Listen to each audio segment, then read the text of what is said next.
নমস্কাৰ সকলোকে আৰু লৈ আহিছোঁ এটা নতুন ভিডিঅ' বহুত দিনৰ মূৰত। আচলতে ভিডিঅ'টো বহাগ বিহুৰ সময়ৰে ভিডিঅ' হয়।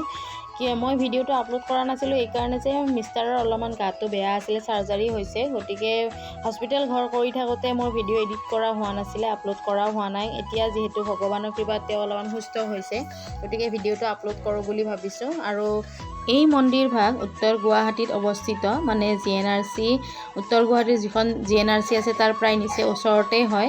আৰু সেইবাবে ভাবিলোঁ এবাৰ হস্পিটেল আহিছোঁৱে যিহেতু এবাৰ মন্দিৰতো এবাৰ দৰ্শন কৰি যাওঁ বুলি আহিলোঁ। আজি গৰু বিহু আৰু অহাকালি মানুহ বিহু। এই নতুন বছৰটো যাতে ভালে কুশলে পাৰ হয় আৰু মানুহজনৰ চাৰ্জাৰীটো যাতে ভালে কুশলে হয়, তাকে কামনা কৰি মন্দিৰত ভগৱানৰ ওচৰত আহিছোঁ। আৰু মই যিহেতু হস্পিটেলতে থাকিব লাগিব, সেইকাৰণে ঘৰৰ পৰা আইতাক আহিছে। আৰু আমি যিহেতু বেছি ভয়াতুৰ মানুহ, মানে আজি মানে হস্পিটেলত আহিছোঁতো ভয়তে, মানে ডক্তৰ বুলি ক'লে আমাৰ বেছি ভয় লাগে, সেইকাৰণে সিহঁতেও মানে একেলগে আমাৰ লগতে হস্পিটেললৈ আহিলে। আৰু সেইকাৰণে একেলগে মন্দিৰ ওচৰতে যিহেতু মন্দিৰটো আছে, দৰ্শন কৰি যাওঁ বুলি আহিলোঁ। বাৰু যি কি নহওক, এতিয়া আমি চাকি বন্তি জ্বলাওঁ। চাকি বন্তি জ্বলাই মূল মন্দিৰৰ ফালে যাম। মই এই মন্দিৰটোত আগতে এবাৰ আহিছোঁ, 2020 চনত এবাৰ আহিছোঁ মই নতুন বছৰত। ডাষ্টবিনত পেলাই দিয়া। Good boy. আৰু এইফালে হৈছে মূল মন্দিৰ ভাগ, এইফালে মূল মন্দিৰ ভাগ আছে। আৰু এইফালে আমি যিফালে চাকি জ্বলালোঁ সেইটো এটা চাকি জ্বলোৱাৰ কাৰণে বিশেষ এটা ঘৰ বনাই দিয়া হৈছে। আৰু এইপিনে মূল মন্দিৰৰ ফালে যাব লাগিব। আৰু মন্দিৰত যেতিয়াই আহোঁ এই বোলে টিলিঙাকেইটা বোলে বজাবই লাগে, টিলিঙা নবজোৱাকৈ মন্দিৰত যাব নালাগে। সেইকাৰণে টিলিঙাকেইটা বজাই দিছোঁ আৰু বজাই দি মন্দিৰৰ ভিতৰত যাওঁ। ইয়াতে কৃষ্ণ আছে, কৃষ্ণৰ মানে, আৰু ইয়াতে মানে যেতিয়া হোলী হয়, ফাকুৱা মানে ইয়াতে ডাঙৰকৈ হয়, মানে দৌলগোবিন্দ মন্দিৰত ডাঙৰ ফাকুৱা হয়। মই কিন্তু আহি পোৱা নাই বাৰু ফাকুৱাৰ সময়ত। আগৰবাৰ আহিছিলোঁ ইংৰাজী নৱবৰ্ষৰ সময়ত, আৰু এইবাৰ আহিছোঁ অসমীয়া নৱবৰ্ষৰ সময়ত। আৰু এইফালে ধুনীয়াকৈ যিবিলাক দৰ্শনাৰ্থী আহে, দৰ্শনাৰ্থীৰ কাৰণে ধুনীয়াকৈ পায়সৰ ব্যৱস্থা কৰি দিয়া হৈছে। ভোগৰ ব্যৱস্থা কৰিছেনে নাই গম নাপাওঁ, ইমানখিনি চাবৰ সময় নহ'ল বাৰু। ইয়াতে ধুনীয়াকৈ পায়স দিছে সকলোৰে কাৰণে, যিমান দৰ্শনাৰ্থী আহে সকলোকে এনেকৈ পায়স দিয়া হয়, পায়স খাব পাৰে।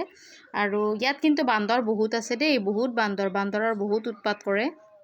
আৰু এতিয়া প্ৰসাদখিনি খাওঁ, আমি একেলগে বহি লৈছোঁ পূৰা প্ৰসাদ খাওঁ। আৰু প্ৰসাদখিনি ইমানেই বেছি সোৱাদ আছিল, ইমানেই ধুনীয়া বনাইছে তাৰমানে প্ৰসাদখিনি। এতিয়া চবে পূৰা পায়স খোৱাত ব্যস্ত, সকলোৱে পায়স খাই আছে একদম।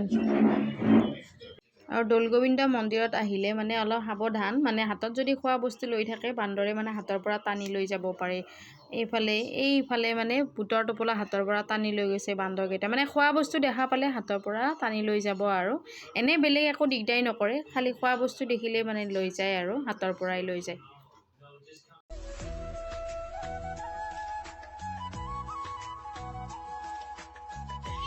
প্ৰসাদ চসাদ খালোঁ আৰু ইফালে পৰিৱেশ ভালেই ধুনীয়া। আজি বেছি মানুহ নাই, অলপ চলপ আহি আছে।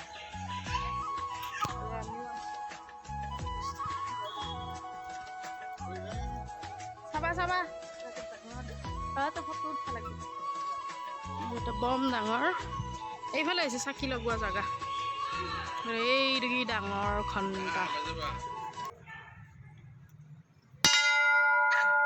বিৰাট ডাঙৰ। চাবা মূৰত লাগব খুন্দা বজ।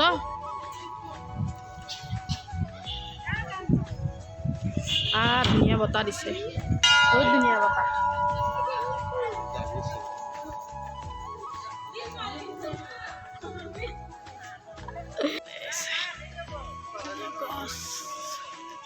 নহ'লে কৃষ্ণই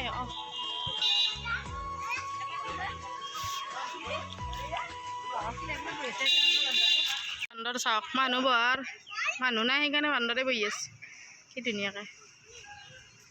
চাৰিওফালে বান্দৰ, ঢেৰ বান্দৰ আছে। এইখিনি জেগা ভাল লাগে ন, ধুনীয়াকৈ নতুনকৈ কুঁহিপাত আছে। আৰু এতিয়া ঘৰলৈ যাওঁ, মন্দিৰ দৰ্শন কৰা হৈ গ'ল, অলপ ঠাণ্ডা চাণ্ডা খাই লৈ যাব ওলালোঁ আমি। এতিয়া যাওঁ ঘৰত। গৈছিলোঁ জানানে আমি দৌল গোবিন্দ মন্দিৰ। য়েছ, দৌল গোবিন্দ কি আনিছা? আৰু ইমান গৰম দিছে এইবাৰ, চাগে গৰমটো বেছিয়ে হ'ব, মানে বৰষুণ চৰষুণ নাই নহয়, গৰম বেছি দিব এইবাৰ। আৰু আমি এতিয়া সোমালোঁ এখন চাহ দোকানত চাহ খাওঁ আৰু এইটো বটলৰ এইটো জাৰিটোৰ একে কালাৰ ছেইম কালাৰ